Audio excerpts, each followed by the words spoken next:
L'Union départementale et FO, avec la Confédération Générale Force Ouvrière, apportent tout leur soutien plein et entier à l'ensemble des salariés en grève qui mènent actuellement des actions diverses et variées contre cette loi partout dans le pays.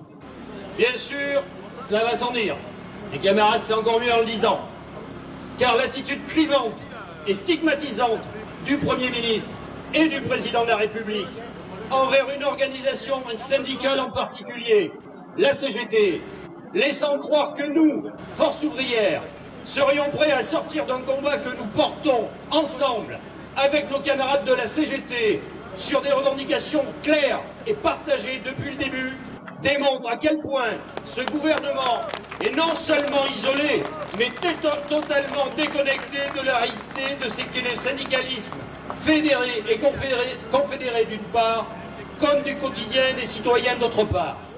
N'oublions pas que notre président de la République, vous savez, celui dont l'ennemi en 2012 en tout cas, c'était la finance, dans un de ses grands élans humanitaires, n'a pas hésité à qualifier les plus démunis de nos concitoyens de sans-dents.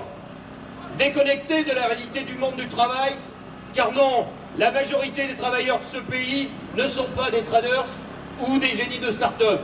La grande majorité des travailleurs de ce pays sont des employés, des ouvriers, des techniciens, voire des cadres, qui subissent la pression de leur entreprise, quand ce n'est pas directement la pression de leur employeur. Et dans le Cantal, comme ailleurs, les camarades tout à l'heure vous ont parlé des cités cantaliennes de l'automne avec l'attitude inacceptable de la CFDT à l'intérieur de cette boîte, il y en a encore bien d'autres dans ce département. Alors, s'il y a plus de 70% de la population de ce pays qui rejette cette loi, ce n'est pas un hasard. C'est parce que les travailleurs, les salariés ont bien compris que ce qu'on leur propose, M. Hollande et M. Valls, avec la loi El Khomri, c'est à très court terme de s'aligner sur le droit social du Bangladesh. Le seul soutien dont dispose ce gouvernement est perdu, c'est encore et toujours la CFDT. Berger prêche, excusez-moi c'est un pléonasme, dans tous les médias, tout le bien qu'il pense de cette loi et menace quasiment le gouvernement si jamais il lui venait l'idée de reculer. Malgré le soutien indéfectible de ce qu'il est encore convenu d'appeler une organisation syndicale, mais qui n'est en fait que le prolongement d'un parti politique, une forme d'excroissance, en quelque sorte une tumeur, bref en tout cas un corps étranger au mouvement ouvrier, libre et indépendant et à la lutte des classes. Ce gouvernement va inexorablement dans le mur et il le sait, parce que ce bras de fer continue et il va continuer face au comportement de blocage du gouvernement. Car les réels blocages, camarades, ils viennent du gouvernement et pas des organisations syndicales. Cette lutte va encore s'amplifier, car nous sommes déterminés, à la fois par l'action, mais aussi par le dialogue. Nos 7 organisations syndicales au niveau national ont écrit à Hollande un courrier très clair pour lui signifier que nous étions ouverts à une véritable négociation et non pas un simulacre de discussion. Le prérequis à cette discussion, c'est pas compliqué. C'est le retrait pur et simple de cette loi. Ils ne tiennent donc qu'au gouvernement, qui lui est minoritaire, même dans son propre parti, de faire cesser la révolte qui monte. Parce que mes camarades, nous parlons bien d'une révolte qui est en train de monter.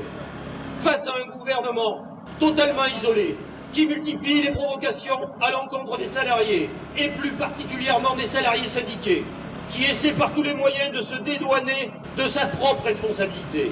Face à un gouvernement qui mélange à l'envi les manifestants et les casseurs. Face à un gouvernement réactionnaire, qui de renoncement en reniement et en pitoyable tentative de manipulation grossière ne tient aucun compte des revendications que portent les organisations syndicales majoritaires de ce pays. Tout comme l'avis de plus des 3/4 de la population, il n'y a qu'une seule ligne de voix, celle du retrait. C'est ce que nous continuerons à revendiquer le 14 juin à Paris lors de la grève et de la manifestation nationale. Et nous continuerons jusqu'à ce que nous jugions, nous, Monsieur le Président, que ça va mieux. Force ouvrière appelle avec la CGT et l'intersyndicale l'ensemble des salariés à les rejoindre sur les actions en cours et à venir. La journée de grève interprofessionnelle et manifestation nationale du 14 juin prochain à Paris sera un moment fort pour exprimer une nouvelle fois notre seule et unique revendication, le retrait pur et simple de cette loi. Je vous remercie.